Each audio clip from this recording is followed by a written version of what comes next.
Well, hey everybody, welcome back once again. I thought it would be fun to go over the answers really quickly to the activity that I had you do on seeing what you knew, looking at the different pictures. I've looked over some of your answers. A lot of you got a lot of things correct. A lot of you made some really great guesses.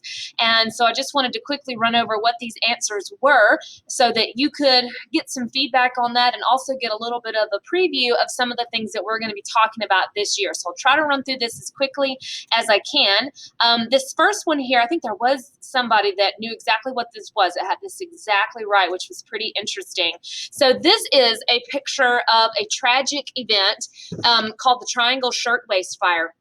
The Triangle Shirtwaist Company was a company that made shirts. There was a terrible fire on their factory floor, and many employees, of course, were killed in the fire, including these unfortunate women that you see here on the ground, many of which jumped to their deaths because what had happened was that the employers locked the doors and things like that to keep them from taking breaks. And so when they needed to escape the fire, they couldn't get out, and there were no proper fire escapes or anything like that. The Triangle Shirtwaist Factory is important because it starts to shift public opinion in the direction of workers should be protected, that the workplace should at least be safe, that employers do have a responsibility to protect their workers, and that this was wrong that these people lost their lives because their employers were trying to squeeze every last penny they could out of them. So this relates to the labor movement and workers' protections and government intervention to make the workplace more safe.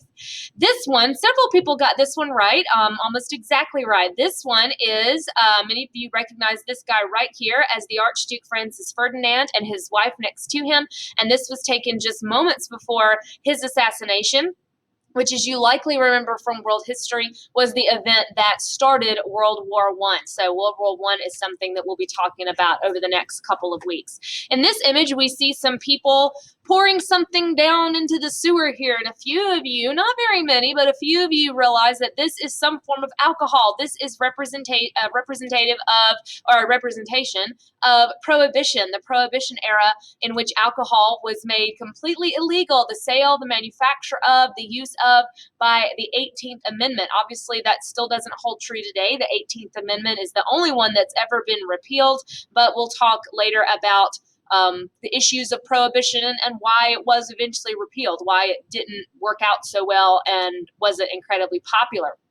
A few people using particularly this right here in the background were able to figure this one out. This one has to do with the Great Depression, or perhaps more specifically the New Deal, and specifically the Works Progress Administration, or the WPA. This man obviously is an employee of the WPA. Later we will talk about the New Deal programs to combat the Great Depression, and some of those were job creation programs like the WPA, where the idea was we're going to build things, do stuff, build bridges, build roads, build public buildings so that we can employ people, so that we can put people back to work and get money in their pocket so they can spend and get the economy moving again. So we will be taking a look at that later on. This one, a couple people got right, not very many, but a few people knew this. And this is something that I bet a lot of you know of and you're familiar with, just this picture may not, just may not have tipped you off. This has to do with the Manhattan Project, which of course is the secret government project to build an atomic bomb. So secret that it was done in phases in different parts of the country. This picture represents the West Oak facility, which is outside of Knoxville, where a lot of the work was done for the atomic bomb. You can see the sign here that it's a prohibited area, no cameras or anything like that, so they could keep it all secret and under wraps as to what they were doing. Several people got this one correct. This topic has been in the news a good bit recently given our current health situation. These are polio patients. Sometime in the late 1940s or early 1950s, there was a polio epidemic which affected thousands of people, many of them children, and these contraptions are iron lungs, machines that were used to create different air pressure situation that would force air into the lungs of paralyzed patients, because polio could potentially paralyze a person to where they couldn't breathe. And some of the people ended up in these only temporary. Some people spent the rest of their lives inside them, or at least had to be inside them for part of the day. And there are still a handful of people in the United States still alive today that rely on iron lungs like these right here in order to stay alive. So the polio epidemic. This one right here, a couple people recognize this guy. This is President Lyndon Johnson. And these are some, obviously young people, children, see an adult here.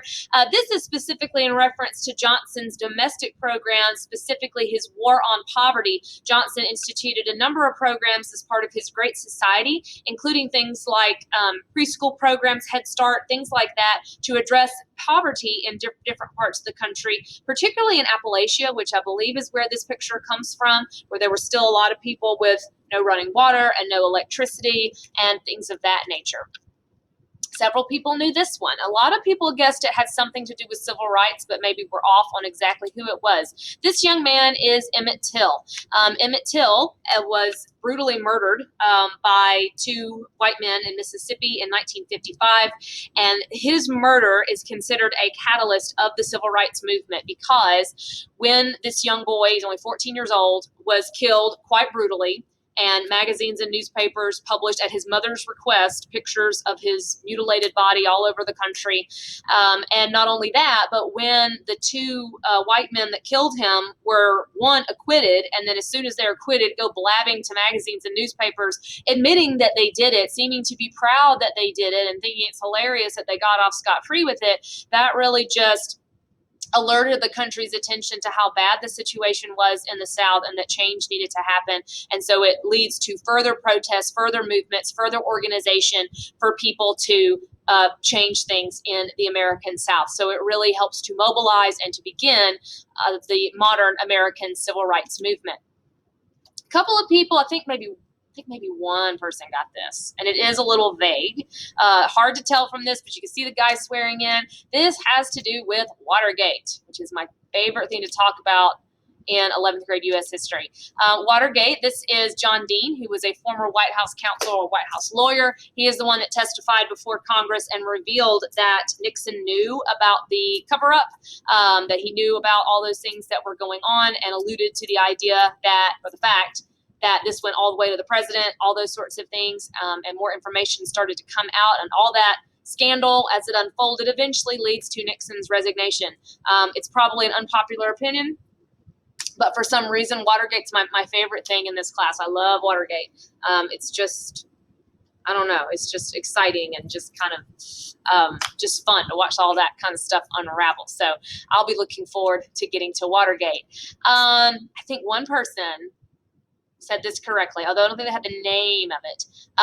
This is an image showing the immediate aftermath of the assassination attempt on Ronald Reagan. What I thought was funny, President Ronald Reagan, this is March 30th, 1981. What I thought was kind of funny about this is that a lot of people assume that this guy right here is the shooter. He's not. This is Secret Service. That it's really interesting if you watch the video, because you have no idea these guys are even armed, and then all of a sudden they just pull out all these weapons. Reagan is not pictured here. He's already in the car that's already sped away. Reagan survived the assassination attempt. These were people tackling the assailant down this way. But Reagan, and there were three other people injured. His press secretary, which you see right here, that's Jim Brady, a police officer, and a Secret Service agent were all wounded, but all survived. His press secretary, Jim Brady, down here, was shot in the head, and he suffered long-term damage. He was disabled the rest of his life. In fact, he only died a few years ago, but they all did survive the assassination attempt. So while we won't really talk too much about the assassination attempt, Reagan's presidency will be one of the last things that we talk about, one of the last things we'll get to that's still kind of game for the AP exam. So I hope you enjoyed going through those pictures. I hope you are looking forward to talking about some of the things that we're going to talk about this year, and I look forward to talking about all of those things, and we'll see you soon to get started.